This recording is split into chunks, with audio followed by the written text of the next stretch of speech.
What's up guys, it's Maverick here and welcome back for another episode of Rental Girlfriend. So, we've had a pretty good run with Ruka so far, and hopefully last episode did make people change their perceptions of her a little bit, even though she was kind of being, very, how should I say it, a little bit too assertive at the beginning there. You know, she knew when to back down and when to show off her soft side, her charming side and whatnot, and hey, I definitely think that she's a pretty lovable character. With that being said though, we are 3 episodes, if including this one, until the end, and that means this is the last 25%, and that probably also means it's about time for the 4th girl of this series to get into it. So, are we actually going to see her or not? What is she going to be like? Let's jump right into it. Alright, let's begin in 3, 2, 1, play. Oh yeah, and this happened.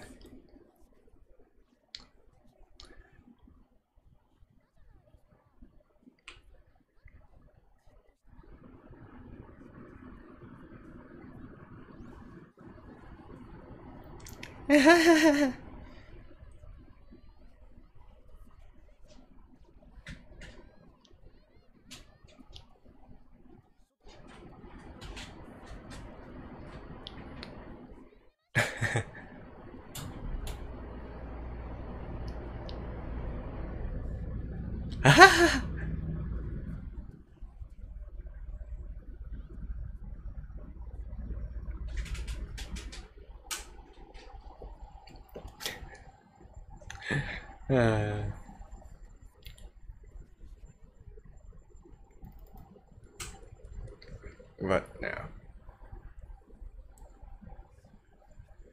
Oh, it's friends.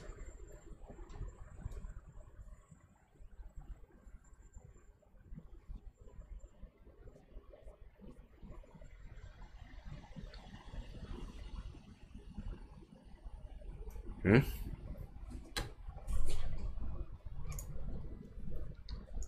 I mean, so it's his acquaintances from campus. So what? At least this is an honest job.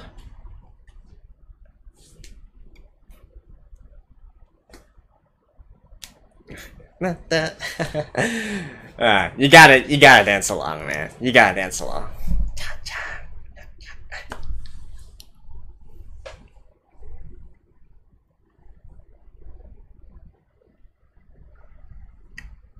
I mean, if the opening and the ending is anything to go by, it would seem that the 4th girl was probably, like, kind of opposite of Ruka, in a sense, in that she's not assertive at all, and even perhaps very, very passive.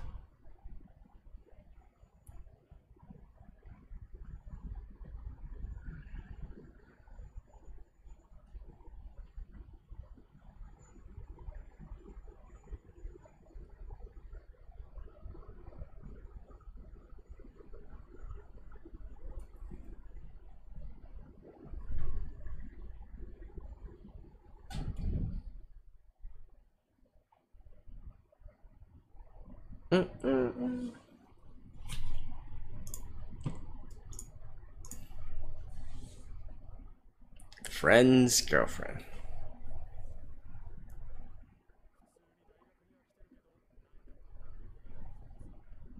Brief appearance in the... Oh, that's kind of breaking the 4th wall.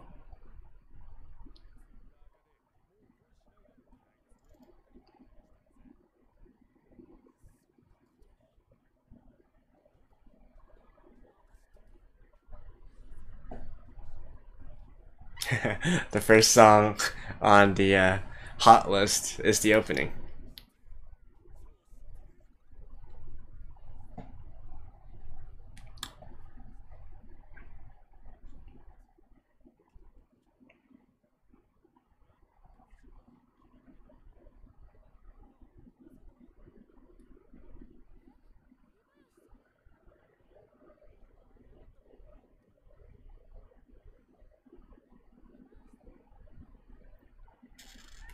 I mean, you can't even really say he's old news. Yeah, he's just a customer.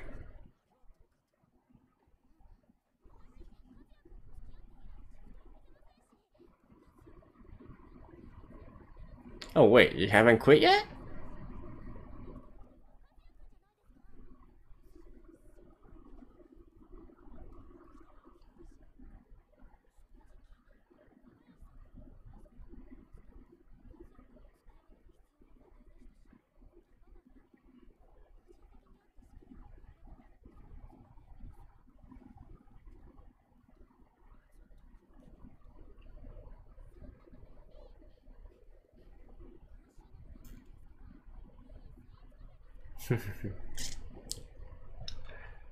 Just make sure you guys don't get caught.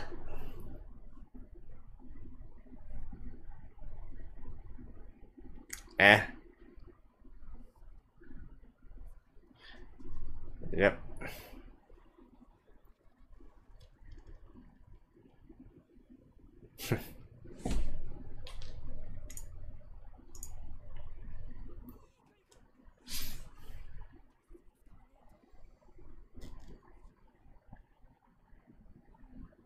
Oh. Yeah, that's a good idea.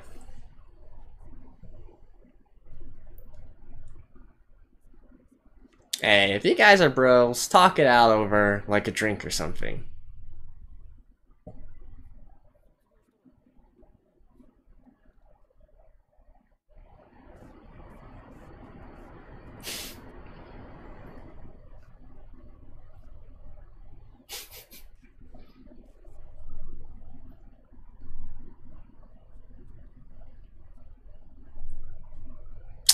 Well, maybe.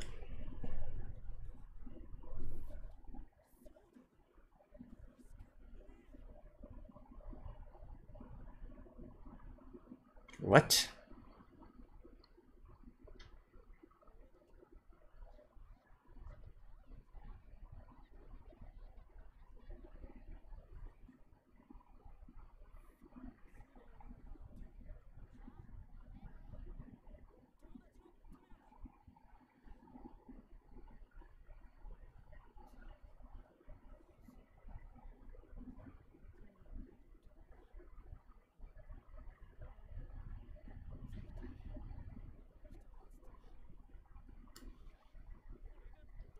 What's he trying to do?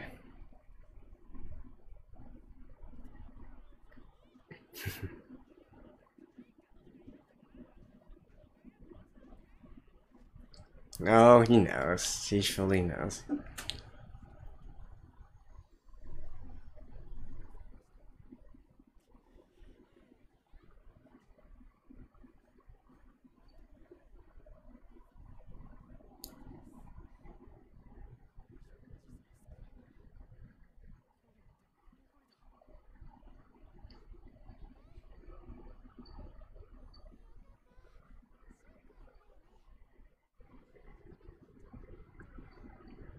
Hmm? Okay, is this... What?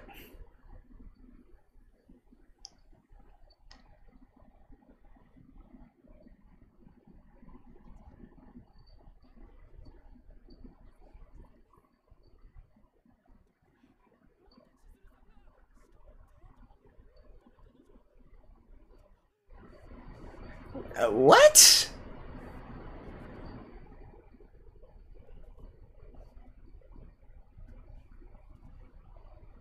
Oh, he's trying to reveal it to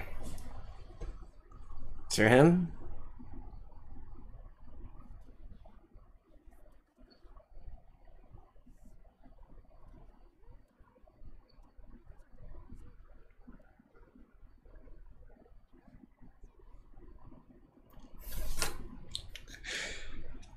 The fuck?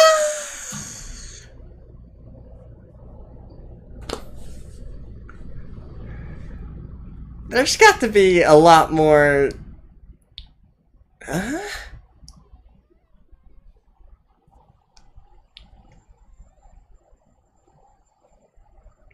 Oh.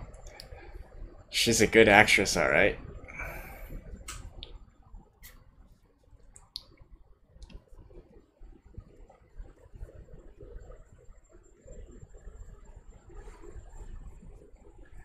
I mean, why are you worried about...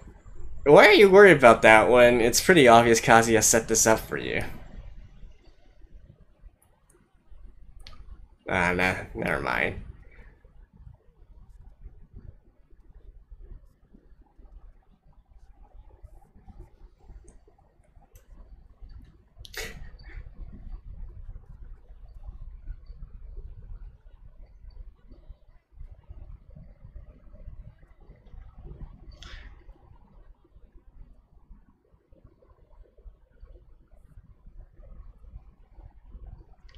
I don't get this.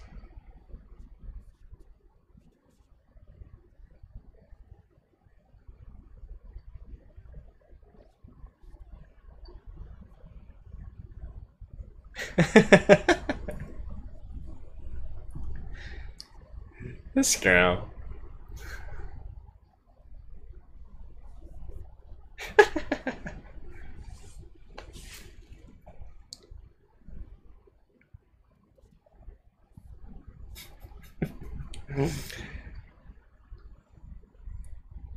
But seriously, I don't understand what this is supposed to accomplish.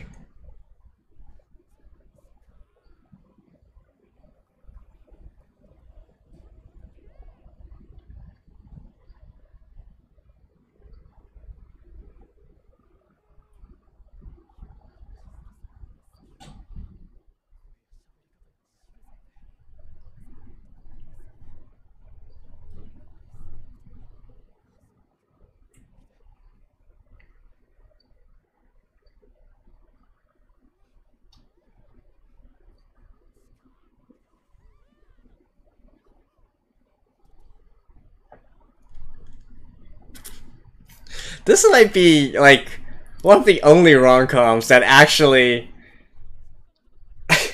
deliberately worked in an NTR-esque situation into it.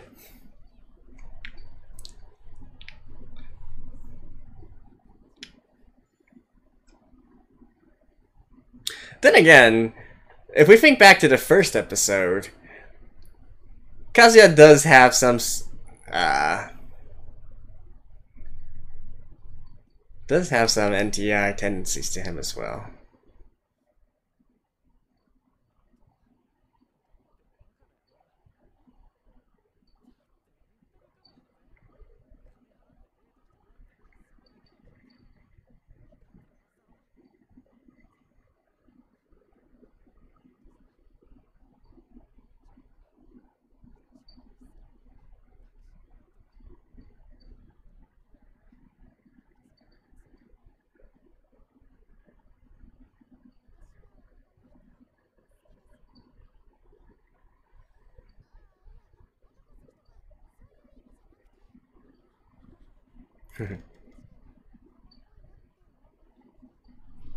Oh, Chizuru's a romantic?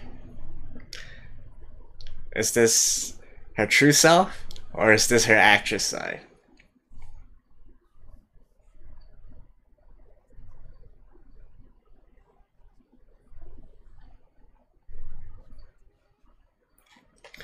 Holy shit, this girl is a pro. She's a pro!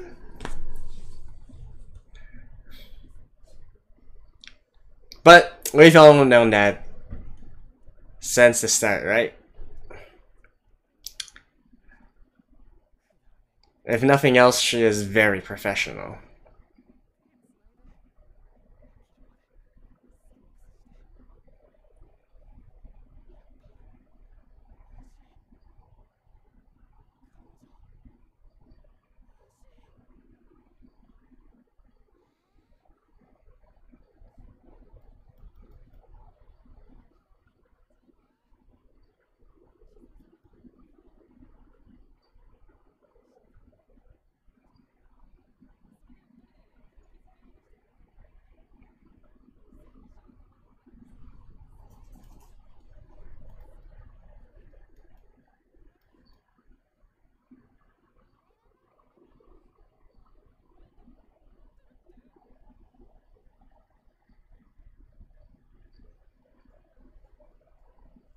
Oh. Well, of course, he...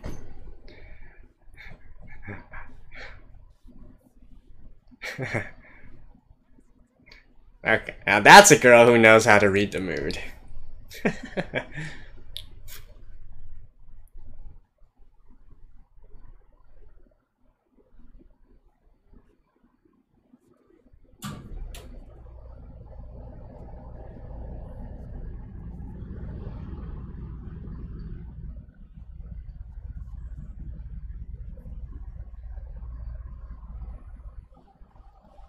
No, he's laughing.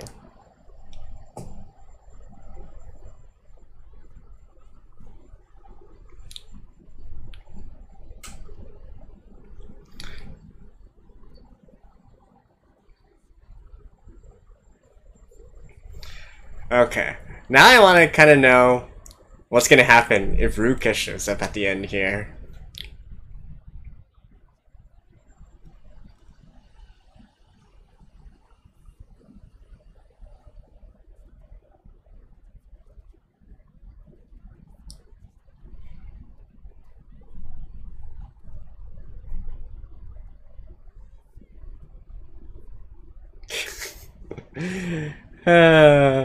These two.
Ew.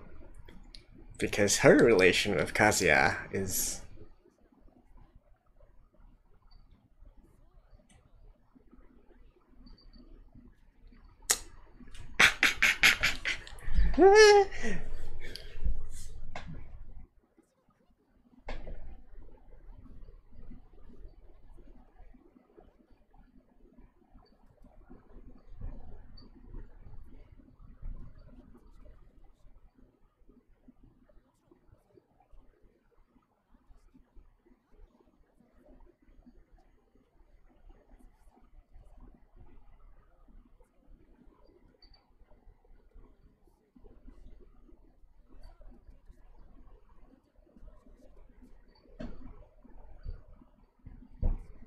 Okay, so that was the thing?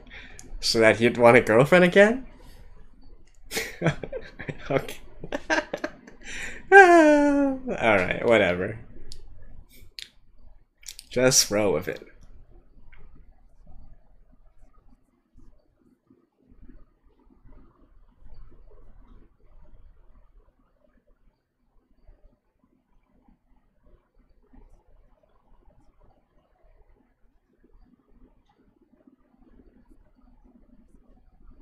Yeah.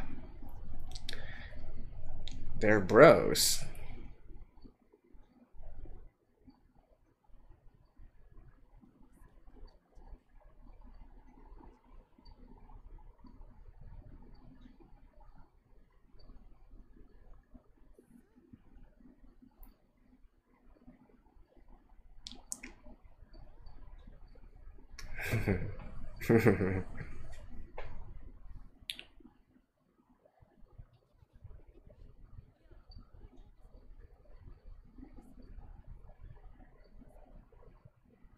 Oh, yes, freaking way.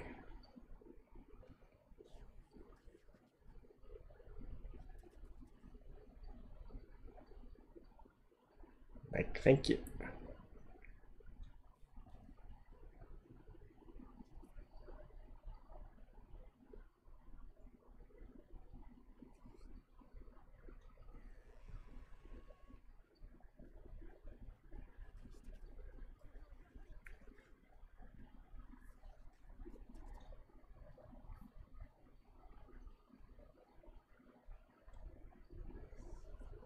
It's Ruka, isn't it?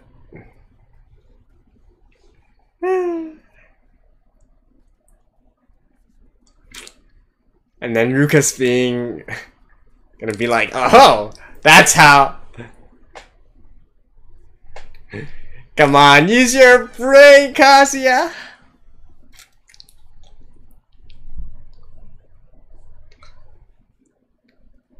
I think your fish is smarter than you. Or whatever that thing is.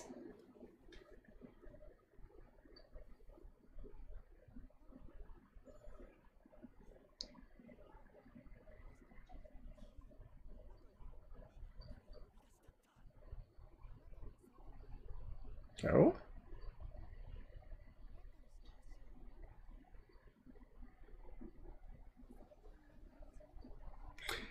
That's the... Oh my god! What the hell, this series?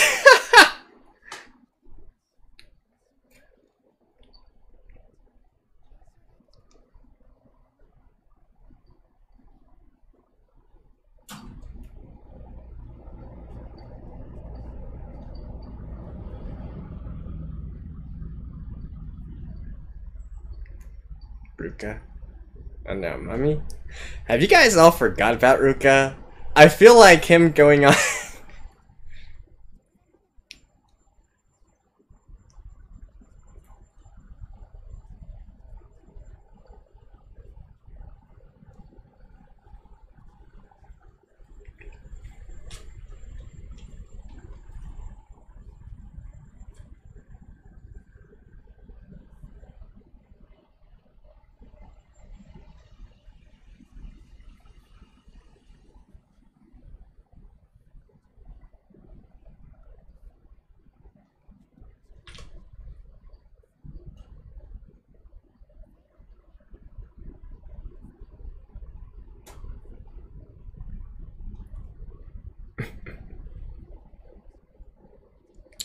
So this is how...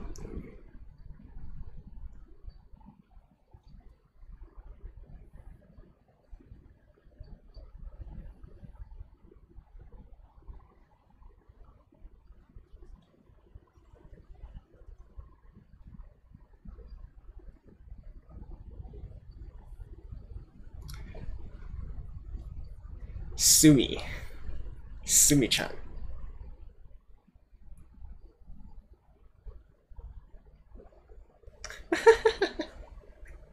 This series, man. Oh my god. Who can predict this? Alright. See you guys. Okay, so, well, what can we say about this episode, right? I think one thing I touched on pretty early on is that in spite of all the ridiculousness of how our characters get into, the situations that our characters get into and all that, as well as the sort of kind of frustrating part about Kazuya himself, you gotta admit, these situations that are appearing are very, very unique, and it's really not something that you normally see within your normal rom-coms and whatnot, right? Like, how many times have you seen works where the main character themselves sets up a date with their main crush or whatnot with their friend and so on and so forth? Like, how many times can you actually say that happened, that happened willingly? You might have some inadvertent situations where something of that comes to play and so on and so forth, but really, really rarely, alright? And not to mention, yet again, in this instance, I was talking about this back before Ruka was, before her identity was revealed, right? And the fact that we might be evolving into a situation where all these girls are rental girlfriends, and in fact Chizuru is perhaps going to be a sort of like a wing girl, a wingman in a sense, or a wing woman, and even helping Kazuya get dates and so on and so forth. So it's not quite that aspect, considering that we do know that Chizuru has feelings for Kazuya at this point, but still, being in this sort of situation and actually I just find the whole situation very unique, right? It's definitely quite fun to have they have this relationship, but it's not a real relationship, and everybody knows that it's not supposed to be a real relationship, even though they both want it to be a real relationship, and then having all these various situations pop up as well. I love it. I love it. It's definitely something that I couldn't foresee coming. Like, honestly, if this was a normal rom-com, I truly believe that what would have happened at the very end there was that it would turn out to be Ruka instead, and you know, she would be she would be having her fits and whatnot, saying, "Oh, how come you're all dressing up for Chizuru," and so on and so forth, right? But no, that was not the case. So it's keeping me on the edge of my seat, you know, not really being able to predict what's actually going to happen, and that's what makes this entire series fun, right? So I'm definitely digging it. And Kazuya, I guess you could also say in this episode, my opinion of him definitely increased by a few points as well. Not so much the allow people to rent Chizuru thing, because I still feel like that's kind of weird, whichever way you slice it. But I guess at least he embodies something that we always jokingly say, right? Bros before hoes. It's a very popular saying, but you know, he truly embodies that spirit, right? And that's definitely something I can respect. Which, you know, you gotta put your friends first, right? And especially in this case when Chizuru isn't even a girlfriend at all, right? You know, you gotta know your priorities here. And Kazuya did have his priorities straight, made up with his friends, and that's great. I think he did the completely right thing here in terms of doing that. Kind of an unorthodox way of going about it, to be honest. You know, this could have easily backfired, right? Considering, well, although I guess later on he was able to Google Chizuru and was able to find out that she was actually a rental girlfriend, but no, this could have easily backfired into saying, are you actually trying to mock me or something, right? Considering that his former antics were exposed and that he was renting a girlfriend as well. And I don't know. I guess there are easier ways to reveal this to your friend. Although I guess at the end, Kazuya did sort of explain that the reason he wanted Chizuru to go on a date with his friend is because so that it would get his friend over the fear or hatred of women and whatnot. Even though, you know, I'm not really sure if it's to that extent, but hey, Kazuya just cares for his friend, right? So I can't really fault him on that part. So yeah, definitely a thumbs up for me in regards to his behavior and his actions in this particular instance. And hey, I was actually thinking we might even get a scene where he's basically like jealous of them, and so he was actually following them the entire way through, right? The entire day or something like that. But that actually didn't happen as well. So, you know, respect. I gotta give Kazuya props for what he did in this one. So, in any case, well, we got some more chaos into the mix, right? And definitely the situation that Chizuru is laying out here does seem quite fishy and suspicious, right? Like, why would a girl who is actually shy want to enter this profession as a rental girlfriend, right? Is he trying to overcome her shyness? Is she really that desperate for money and so on and so forth? Or, you know, what's the big deal here? And most of all, why is Chizuru actually helping her out? Is she actually related to her somehow? Or, no, who knows? In fact, I find the entire concept kind of funny, right? That your senpai in being a rental girlfriend is supposed to take care of your juniors as well. Like, okay, I guess. And does that actually have reflection on you know, what kind of payment that she can earn, or so on and so forth? Like, what's up with that, right? So I definitely feel like there's probably some sort of relationship between Chizuru and Sumi, right? She's called Sumi. So that's probably something we'll have to see in the next episode. And she kind of got the short end of the stick here, because I do believe that Kanokari only has 12 episodes, so we got 2 episodes left, and that's all that we have to introduce her. So, kind of unfair, but I guess at the end of the day, if we do find it fun, we can just continue on and read the manga. In any case, that's it for episode 10 of Kanokari. Hope you guys enjoyed this one. I certainly did, and I'll see you guys next time.